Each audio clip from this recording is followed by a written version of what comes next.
Digital media మీద focus పెట్టారు కేటీఆర్. స్వయంగా వెళ్లి ఓ యూట్యూబ్ ఛానల్ ప్రారంభంలో పాల్గొన్నారు. ఓ శాటిలైట్ ఛానల్ కి అనుబంధంగా యూట్యూబ్ ఛానల్ పెట్టారంటూ కేటీఆర్ తీరుపై ఇప్పుడు రాజకీయ వర్గాల్లో చర్చ మొదలైంది. కేటీఆర్ కనుసన్నలోనే పని చేయనున్నట్లు ప్రచారం కొనసాగుతూ ఉంది.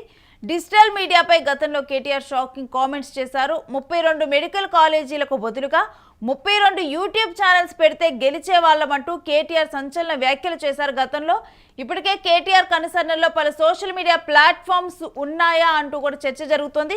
ఇక పార్టీకి సొంత ఛానల్ ఉన్నా వేరే ఛానల్స్పై ఆసక్తి కనబరచడం కేటీఆర్ డిజిటల్ మీడియాపై కాంగ్రెస్ నేతలు విమర్శలు గుప్పిస్తూ ఉన్నారు. నెలకు 100 కోట్లు ఖర్చు చేస్తున్నారంటూ ఇప్పుడు కేటీఆర్ మీద ఆరోపణలు వస్తున్నాయి. డిజిటల్ మీడియా ప్రచారం మీద ఇటు కేటీఆర్ ఫోకస్ పెట్టారు అన్నట్లుగా కూడా ఇప్పుడు ఒక చర్చ సాగుతుంది. గతంలో ఏదైతే వ్యాఖ్యలు చేశారో 32 మెడికల్ కాలేజీలకు బదులుగా కూడా 32 ఇటు డిజిటల్ ఛానల్స్ కనుక పెట్టుంటే నేను సరిపోయేది అంటూ కూడా కేటీఆర్ మాట్లాడటం ఇప్పుడు దానికి కూడా అనుసంధానం చేసుకుంటూ ఉన్నారు. తనకంటూ ఒక సొంత ఛానల్ ఉన్నప్పటికీ కూడా వేరే ఛానల్కి వీళ్ళు ఓపెనింగ్ చేయటం ఇది కేటీఆర్ కనుసన్నల్లోనే నడుస్తుంది. నెలకు 100 కోట్లు ఖర్చు పెడతారు అంటూ కూడా ఇలా ఎక్కడికక్కడ కూడా ఆరోపణలు గుప్పిస్తూ ఉన్నారు. రాజకీయ వర్గాల్లో దీని గురించి చర్చ జరుగుతూ ఉంది.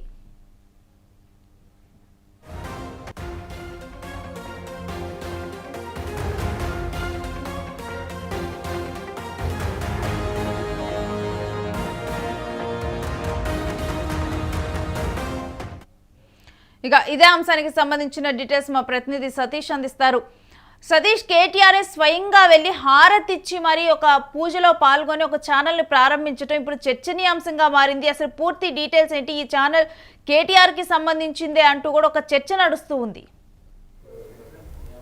యారైనా ముఖ్యంగా నిన్న ఏదైతే కేటీఆర్ స్వయంగా వెళ్ళి ఆ ఛానల్ ఓపెనింగ్ ఏదైతే శాటిలైట్కి సంబంధించిన డిజిటల్ సంస్థ అది, దానికి సంబంధించి కూడా నిన్న ఏదైతే ఆ కార్యక్రమంలో పాల్గొని మొత్తం కూడా క్యాబిన్లో ఆయన మాట్లాడే సిచ్యువేషన్ అదంతా గమనించిన మొత్తం మీడియా ప్రతినిధులు అటు బయట రాజకీయ వర్గాల్లో కూడా కేటీఆర్ స్వయంగా వెళ్ళి అక్కడ పనులు అన్నీ చూశారు కాబట్టి కేటీఆర్ కన్సర్న్లో ఒక శాటిలైట్ ఛానల్ యొక్క డిజిటల్ ఛానల్ నడుస్తుంది. సో ఆయన ఇట్లాంటి ఛానళ్ళ మీద నమ్మకం పెట్టుకొని ప్రజల్లోకి వెళ్తూ ఉన్నాడు. ముఖ్యంగా ఏదైతే గతంలో కూడా కేటీఆర్ చేసినటువంటి కామెంట్స్ ఏదైతే ఎలక్షన్స్ తర్వాత 2023 ఎలక్షన్స్ తర్వాత ఆయన చేసినటువంటి కామెంట్స్ పెద్ద ఎత్తున చర్చనీయాంశమైంది. గత 32 కాలేజీలు నేను తెలంగాణలో మొత్తం కూడా అంటే జిల్లాకు ఒక కాలేజీని తీసుకొచ్చిన సమయంలో సో నేను ముఖ్యంగా 32 ఛానల్స్ని కనుక ఒకవేళ పెట్టినుంటే అధికారం నాకు ఉండేది, మేము అధికారంలోకి వచ్చే వాళ్ళము,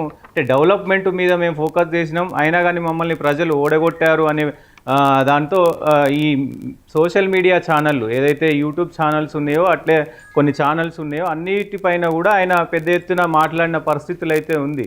కానీ ఇప్పుడు ఆ అధికారం పోయిన తర్వాత దాదాపు కేటీఆర్ మొత్తం కూడా సోషల్ మీడియా పైన ఫోకస్ చేశారు. సోషల్ మీడియాను విస్తృతంగా జనాల్లోకి తీసుకుపోయే ప్రయత్నం చేస్తున్నారు. సో ఇటు దాదాపు దుబాయ్ వేరే కంట్రీలలో కూడా అన్ని సోషల్ మీడియా ప్లాట్ఫామ్స్ అలాగే సోషల్ మీడియాతో పాటు యూట్యూబ్ ప్లాట్ఫామ్స్ అన్నీ కూడా మెయింటైన్ చేస్తూ దాదాపు 100 కోట్ల పైన పెట్టుబడితో బయట నుంచి ఆపరేట్ చేస్తున్నారని చెప్పి ఇప్పటికే కాంగ్రెస్ నాయకులు అటు బీజేపీ నాయకులు పెద్ద ఎత్తున విమర్శలు గుర్తిస్తున్నప్పటికీ ఒకవైపు ఏదైతే ఈ సోషల్ మీడియాకు సంబంధించి ఛానల్స్ కూడా ఏదైతే ప్రజలలోకి వెళ్ళి వాళ్ళు మాట్లాడేటువంటి ప్రజల భావనలు ఉంటాయి అవన్నీ కూడా సోషల్ మీడియాలో ఆ ఓన్లీ సెంటెన్స్ వరకు కట్ చేసి పెట్టి సో అక్కడ కాంగ్రెస్ పైన తీవ్ర వ్యతిరేకత ఉంది, కాంగ్రెస్ పైన ప్రజలు చాలా ఇదిగా ఉన్నారు అంటూ కూడా ప్రచారం చేసుకోవడం. సో ఇది పెద్ద ఎత్తున కేటీఆర్ ఓన్లీ సోషల్ మీడియాలోనే ఉన్నాడు, ప్రజలలో లేడు అనేది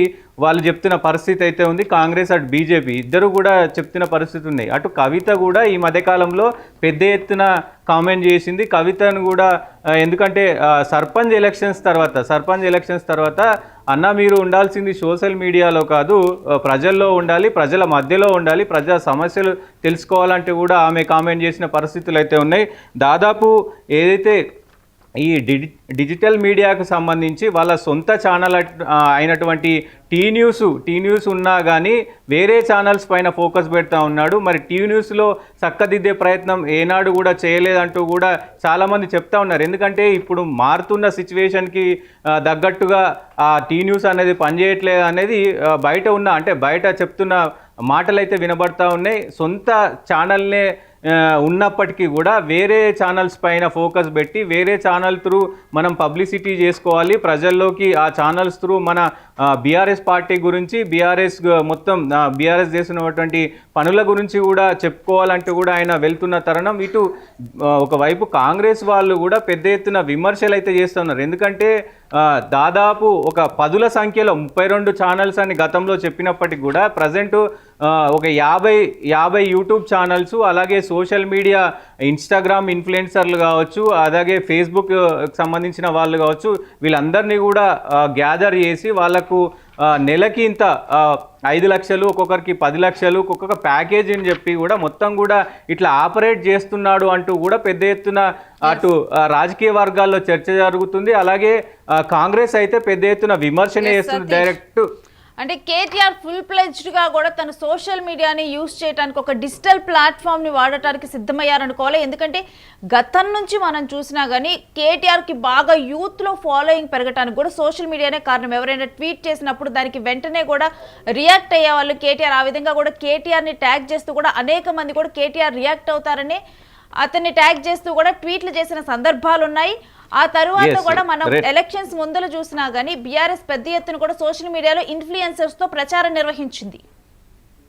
ఎస్ రేణు, ముఖ్యంగా ఏదైతే కేటీఆర్ తీసుకున్నటువంటి నిర్ణయాలు కావచ్చు, కేటీఆర్ ఓడిపోయిన తర్వాత ఆయన కొంచెం అంటే యూట్యూబ్ ఛానల్స్ పెట్టుకుంటే బాగుండు అనేది పెద్ద ఎత్తున చర్చనీయాంశమైంది. దానికి సంబంధించి కూడా ఆయన ముఖ్యంగా ఇప్పుడున్న పరిస్థితుల్లో అటు ప్రజా సమస్యల పైన ఇన్స్టాగ్రామ్, యూట్యూబ్, అలాగే ఫేస్బుక్లో కాకుండా నేరుగా ప్రజల్లోకి వెళ్ళి ప్రజల సమస్యలు తెలుసుకుంటే బాగుంటుంది అనేది ఒక చర్చనీయాంశమైంది. ముఖ్యంగా ప్రజలకు కావాల్సింది నాయకులు ప్రజల దగ్గరికి వెళ్ళాలి, నాయకులు ప్రజలకు అందుబాటులో ఉండాలి, ఎప్పుడు కూడా ప్రజా సమస్యల పైన పోరాడాలి. కానీ సోషల్ మీడియాకు సంబంధించిన ఏదైతే ఛానల్స్ ఉన్నాయో అవన్నీ కూడా ఏదైతే ముఖ్యంగా ఇప్పుడు ఈ ఛానల్కి సంబంధించి కూడా ఓన్లీ అంటే ఒకటే వర్గానికి చెందినటువంటి వర్డ్స్, ఇప్పుడు బీఆర్ఎస్కు సపోర్ట్గా ఎవరైనా మాట్లాడితే ఓన్లీ బీఆర్ఎస్కు సంబంధించినటువంటి వ్యాఖ్యలనే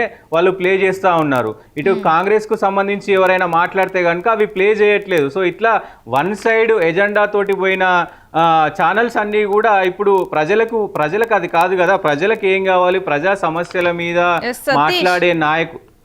ఇప్పుడు ఈ పరిణామాలన్నీ కనుక మనం చూసుకుంటే ఒక ట్రెండ్, పాలిటిక్స్లో ఒక ట్రెండ్ వచ్చినట్టుగా కనిపిస్తుంది సతీష్. ఏంటంటే ఎవరైతే రాజకీయాల్లోకి రావాలనుకున్నారో వాళ్ళు ఒక ఛానల్ పెట్టుకోవటం, లేకపోతే ఎవరైతే నెక్స్ట్ అధికారం కావాలనుకుంటున్నారో వాళ్ళు ఒక ఛానల్ పెట్టుకోవటం, ఇలాంటి ఒక ట్రెండ్ ఏమైనా కొనసాగుతుందా ఏంటి ఇప్పుడు?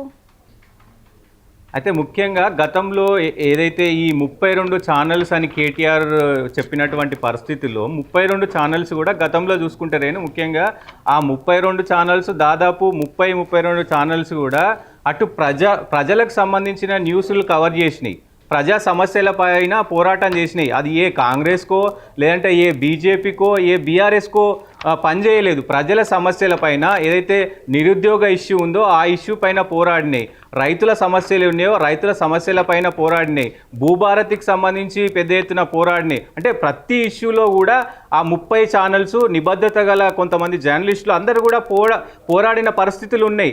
సో ఆ 32 ఛానల్స్ పెట్టుకుంటే బాగుండేది అనే మాట, అంటే ప్రజల సమస్యల్ని చూపించారు కాబట్టి అటువైపు కొంతమంది వెళ్ళారు. సో ప్రజలు కూడా అవును ఇది వాస్తవమే కదా అని నమ్మారు. అంతేగాని వన్ సైడ్ ఎజెండాతో వెళ్తే గనక, ముఖ్యంగా వన్ సైడ్ ఎజెండాతో ఏ పొలిటీషియన్ వెళ్ళినా ఎవరు వెళ్ళినా కానీ ముఖ్యంగా అంటే రాజకీయ భవిష్యత్తు ఉండదు. ఎందుకంటే సోషల్ మీడియాలో ఉన్నంత మాత్రాన ప్రజల్లోకి వెళ్తే ఆదరిస్తారనుకోవడం అది మూర్ఖత్వం. ఎందుకంటే ప్రజల్లో ఉండి ప్రజల సమస్యలు తెలుసుకొని వాళ్ళ ప్రాబ్లమ్స్ని సొల్యూషన్ వెతికే ప్రయత్నం చేస్తే గల నిబద్ధత ఉన్న నాయకుడినే ప్రజలు ఎంచుకుంటారు.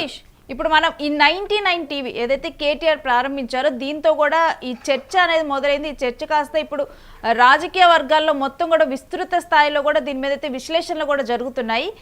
మనం ఈ ఛానల్ చంద్రశేఖర్ని కనుక మనం చూసుకుంటే ఆయన గత నేపథ్యం కనుక మనం చూసుకుంటే ఆయన ఇటు జనసేనలో ఉన్నారు, అంతకు ముందులో కూడా కొన్ని ప్రజారాజ్యంలో ఉన్నారు. దాని తర్వాత చూస్తే కనుక ఇటు బీఆర్ఎస్కి ఏపీలో కూడా వర్క్ చేశారు ఆయన.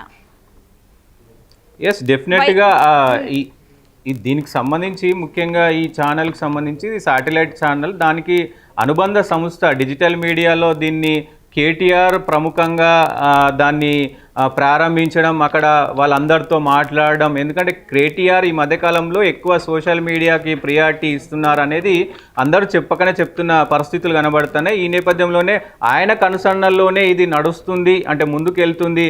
సో ఎలాంటి ఇది ఉన్నా కానీ ఏదైనా లావాదేవీలకు సంబంధించి కూడా కేటీఆర్ ఇస్తారు అనేది కూడా రాజకీయ వర్గాల్లో అటు మొత్తం పొలిటికల్ వర్గాల్లో కూడా పెద్ద ఎత్తున చర్చనీయాంశమైంది. చూడాలి మరి సోషల్ మీడియాను నమ్ముకుంటే మరి అధికారం వస్తుందా, లేకపోతే ప్రజల్లో తిరిగితే అధికారం వస్తుందా అనేది కూడా చూడాల్సిన అవసరం అయితే ఉంటుంది. Renu right, stay with us Satish, మీ దగ్గర నుంచి మరిన్ని డీటెయిల్స్ తీసుకుంటాం.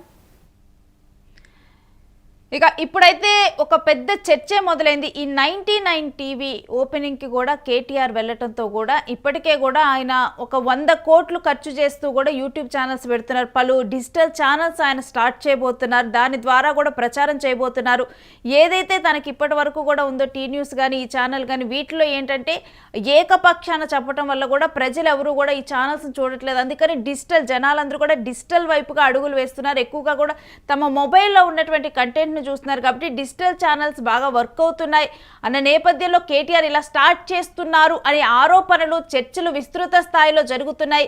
ఇప్పుడు ఏకంగా కూడా ఈ చర్చలు జరిగే సమయంలో ఇదే టైంలో కేటీఆర్ 99 టీవీ ఓపెన్ చేయడంతో కూడా దీని వెనక కేటీఆరే ఉన్నారు, నెలకి 100 కోట్లు ఖర్చు చేస్తారు అంటూ కూడా దీని గురించి మాట్లాడుకోవటం జరుగుతుంది. ముఖ్యంగా కూడా కేటీఆర్ డిజిటల్ మీడియాపై కాంగ్రెస్ నేతలు విమర్శలు గుప్పిస్తున్నారు.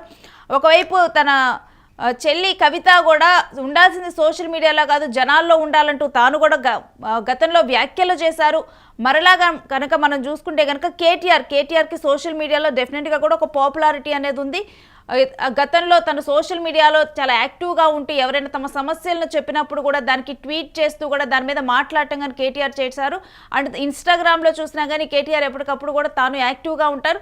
సో ఈ విధంగా మరలా కనుక చూసుకుంటే గతంలో కూడా ఎలక్షన్స్ ముందర చూసుకునే కానీ ఇన్ఫ్లుయెన్సర్స్తో బీఆర్ఎస్ పార్టీ ఒక డెఫినెట్గా కూడా ఏ అభివృద్ధి చేశారు ఏంటి ఇలాంటివన్నీ కూడా ఇన్స్టాగ్రామ్లో కానీ సోషల్ మీడియా ప్లాట్ఫామ్స్ మీద ఇన్ఫ్లుయెన్సర్స్తో చొప్పించడం జరిగింది. ఈ విధంగా కూడా ముందు నుంచి డిజిటల్ మీద ఒక పట్టు కానీ సోషల్ మీడియా మీద ఒక పట్టు ఉన్నటువంటి వ్యక్తి కేటీఆర్. ఇప్పుడు అంటే గతంలో చేసిన వ్యాఖ్యలకు ఇప్పుడు చేసిన ఈ పనికి కూడా అందరూ కూడా కంపేర్ చేసుకుంటూ ఉన్నారు. హాస్పిటల్స్కి బదులు నేను డిజిటల్ ఛానల్స్ నమ్ముకుంటే బాగుండేదని కేటీఆర్ చేసిన వ్యాఖ్యలకు ఇప్పుడు ఏకంగా కూడా వచ్చి 99 టీవీ ఓపెన్ చేశారు. దీనికి అనుసంధానంగా కూడా మరికొన్ని డిజిటల్ ఛానల్స్ కూడా ఓపెన్ చేస్తారంటూ ఇప్పుడు పెద్ద టాకే రన్ అవుతుంది దీని గురించి. ఇక మరొక వైపు ఏంటంటే ఈ 99 టీవీ వెనుక ఉంది కేటీఆర్ అంటూ కూడా మాట్లాడుతూ ఉన్నారు.